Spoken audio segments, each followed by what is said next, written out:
नमस्कार साथियों, unique politics पर आप सभी का स्वागत है। मैं उमेश झिलमिलिया। साथियों, अखिलेश यादव जी का गुस्सा अब शांत नजर आ रहा है। बलिया में जो उन्होंने कहा बहन जी के लिए कि आगे की गारंटी कौन लेगा, वो बड़े गुस्से में कहा था। वो साफ नजर आ रहा है उनके चेहरे पर कि अगर मीडिया ने बसपा को लेकर कोई उनसे सवाल किया तो उन्होंने गुस्से में जो जवाब दिया उसका रिएक्शन पूरी सोशल मीडिया पर देखने को मिला। और बहन जी ने भी ट्वीट में फिर बहुत सारी बातें कही जिससे विवाद की स्थिति पैदा हो गई। लेकिन इससे नुकसान किसका हुआ? समाजवादी पार्टी का, क्योंकि बहन जी के खिलाफ एक भी शब्द बोलने का मतलब है बहुजन समाज के हर व्यक्ति को बुरा लगना। 2022 में जहां बहुजन समाज के या बीएसपी के वोटरों ने जो समाजवादी पार्टी को वोट दिया मेयर के चुनाव में, जहां वोट दिया, तो वो सारा का सारा एकदम एक झटके में खिसक सकता है। जो अभी भी कोई समाजवादी पार्टी के पास बीएसपी के वोटरों का वोट है वो एक सेकंड में खिसक जाएगा अगर बहन जी के खिलाफ कोई भी बात बोली जाती है। तो अखिलेश यादव को ये बात पता थी पहले भी, वो इसलिए 2019 के बाद से उन्होंने कोई भी बात बहन जी के खिलाफ नहीं बोली। अब देखिए 2019 में जब गठबंधन हुआ लोकसभा का, बहन जी और समाजवादी पार्टी एक साथ आए। हालांकि 10 सीटें बहन जी की आई, बसपा की आई, और समाजवादी पार्टी की 5 सीटें आई। बाद में गठबंधन मायावती ने ही तोड़ा ये कह करके कि हमें सपा से कोई फायदा नहीं हुआ। लेकिन 2022 का विधानसभा चुनाव जब आ रहे थे तो 2019 से लेकर 2022 तक के चुनाव में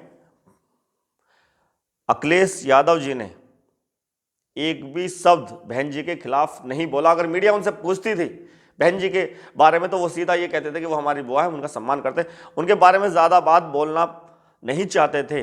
उसका सबसे बड़ा कारण यही था कि बीएसपी के वोटर समाजवादी पार्टी के साथ आए। और ऐसा हुआ, अगर उन्होंने कोई भी टिप्पणी बहन जी पर नहीं की तो उसका फायदा 2022 में मिला, और 2022 में बहुत ही अच्छा माहौल बना और बीएसपी के वोटर समाजवादी पार्टी पर गए, उन्होंने वोट दिया। मैं जो ये बात कह रहा हूं ये बात सबको पता है, और उसका कारण यही है क्योंकि अखिलेश यादव ने एक भी टिप्पणी बहन जी के खिलाफ नहीं की थी। लेकिन आज जब उन्होंने बलिया में कोई गुस्से में कोई बात कही, उससे वोटर नाराज हुआ उस बात से, और ये बात अखिलेश यादव को पता चली। और उन्होंने ये भी कहा कि अगर इंडिया गठबंधन में बीएसपी आती है तो हम बाहर हो जाएंगे। तो ये भी जो बहुजन समाज का वोटर है वो भी उन्होंने देखी बात, और उसको देखते हुए वो समाजवादी पार्टी से नाराज हुए। अखिलेश यादव बहुत अच्छे राजनेता हैं, उनको ये बात पता है कि बहन जी के खिलाफ एक शब्द बोलने का मतलब क्या है। इसीलिए उन्होंने अपनी बैठक में, अपनी मीटिंग में ये फैसला किया और ये भी कहा कि वो हमारी वरिष्ठ नेता है, हम उनका सम्मान करते हैं, उनके कोई भी नेता अब बहन जी का विरोध नहीं करेंगे। अब वो ये भी कह रहे हैं कि इंडिया गठबंधन के साथ अगर बीएसपी आती है तो हमें अब कोई भी परहेज नहीं है। ये तो बहुत अच्छी बात है। ये बात सही है कि समाजवादी पार्टी या और भी जितनी पार्टियां हैं वो बहन जी के खिलाफ नहीं बोलती। वो उसका कारण यही है कि वो बीएसपी का वोट ले सकें। ये राजनीतिक स्टंट है। लेकिन चलिए, ये तो राजनीतिक स्टंट हो गया। अब बात करते हैं कि अगर इंडिया गठबंधन में बीएसपी शामिल हो जाती है, अखिलेश यादव शामिल हैं और आरएलडी हो गई, और चंद्रशेखर आज़ाद भी फिर इंडिया गठबंधन के साथ ही आएंगे, वो बीजेपी के साथ तो जाने के नहीं है, चाहे उनको कितनी भी सीटें मिले, 1 मिले या 2 मिले, तो वो इंडिया गठबंधन के साथ रहेंगे। तो उत्तर प्रदेश के अंदर ऐसी स्थिति बन जाएगी कि बीजेपी चारों तरफ से घिर जाएगी, और फिर 75 सीटें जीतने का जो लक्ष्य रखा है बीजेपी ने, वो 75 सीटें इंडिया गठबंधन की हो सकती हैं और 5 सीटें मात्र बीजेपी की हो सकती हैं। ऐसा हो सकता है अगर ये गठबंधन हो जाएगा। अगर इस तरह की रणनीति लेकर ये चल रहे हैं इंडिया गठबंधन वाले, और ऐसा हो जाता है कि चारों एक साथ आ जाते हैं और कांग्रेस के साथ इंडिया अलायंस में कांग्रेस, समाजवादी पार्टी, बसपा, आरएलडी और जितनी भी छोटी क्षेत्रीय पार्टियां वो सारी एक साथ बीजेपी के साथ एनडीए से लड़ती हैं, तो बीजेपी को बहुत ज़्यादा नुकसान होने वाला है। और अगर एनडीए से लड़ना है तो उसके लिए इनको ये रणनीति बनानी पड़ेगी, इस तरह से चुनाव लड़ना पड़ेगा। अगर झगड़ा करके, जो अभी झगड़ा दिखाई दे रहा था सोशल मीडिया पर, सारे मीडिया पर चल रहा था, मायावती जी का और समाजवादी पार्टी का, ये बात सही है कि अब अखिलेश यादव ये नहीं चाह रहे थे कि भाई हम इतने बड़े हैं और 2022 में मात्र एक सीट जिनकी आई बीएसपी की, वो तो हमारे सामने कुछ भी नहीं है, हम 112 पे हैं। तो ये तो खलता है थोड़ा सा कि एक सीट और हमारे बराबर में खड़ी हो जाए कोई पार्टी आगे, तो ये थोड़ा बहुत खलता है। लेकिन उनको अब ये समझ में आ गया कि बीएसपी के पास अपना वोट बैंक है पूरा का पूरा। वो एक सीट को भूल जाइए 2022 की, आप वर्तमान में आज अगर चुनाव होते हैं तो मैं दावे से कह सकता हूं 20 से 22% वोट परसेंट बीएसपी का रहेगा।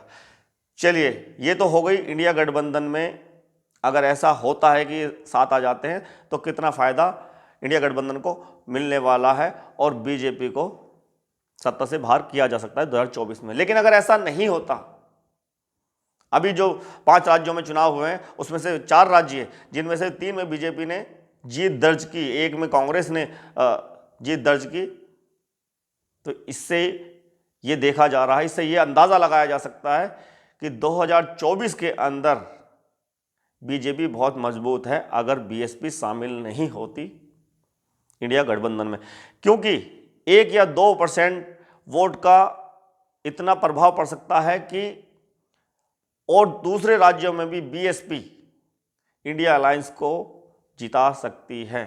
आप लगा लीजिए, अभी चुनाव हुए हैं जिसमें 3.5% मध्य प्रदेश में मिला है, लगभग 2% से कम राजस्थान में मिला है, 1.5% वहाँ मिला है, तेलंगाना में मिला है, या छत्तीसगढ़ में मिला है 2% से कम। तो इस परसेंटेज को अगर आप जोड़ोगे, वोटों में तब्दील करोगे, लगभग पूरे देश में 1 करोड़ का फायदा अलायंस को हो जाएगा। उत्तर प्रदेश को हटा दें अगर हम, लगभग 1.25 करोड़ का फायदा इंडिया अलायंस को हो जाएगा। आप सोचिए, 1 करोड़ का अगर फायदा हो जाता है तो 1 करोड़ वोटों से जीतना, अगर बीएसपी को अलग कर दें वो 1 करोड़ वोट या 1.25 करोड़ वोट नहीं है, लेकिन अगर बीएसपी आ जाती है तो बाहर से ही फायदा 1.25 करोड़ का हो जाएगा, तो जीत एक तरफा हो सकती है। उत्तर प्रदेश में तो मैंने साफ साफ कह दिया कि अगर ऐसा होता है तो अंदाजा लगाया जा सकता है कि इतनी सीटें निकल सकती हैं इंडिया अलायंस की, और चुनाव एक तरफा हो सकता है, बड़ी आसानी से 2024 को जीता जा सकता है। लेकिन ये अलायंस होगा या नहीं होगा, अब ये देखने वाली बात होगी। चलिए, इतना ही ठीक है कि अखिलेश यादव थोड़े से नर्म हुए और इंडिया अलायंस जिस तरह से बना रहे हैं कि लोकतंत्र को बचाने के लिए, संविधान को बचाने की बात कर रहे हैं और सबको एक लाने की बात कर रहे हैं, बीजेपी को हटाने की बात कर रहे हैं, कि उसमें ही नरमी आ रही है, चाहे अपने फायदे के लिए किसी को भी नरमी आ रही है। मैं सिर्फ अखिलेश यादव की नहीं, किसी सभी पार्टी की बात कर रहा हूं, आनी चाहिए, एक होना चाहिए। अगर एक अभी नहीं हुए मजबूती से तो बीजेपी को हराना नामुमकिन है। बहुत बहुत धन्यवाद, नमस्कार।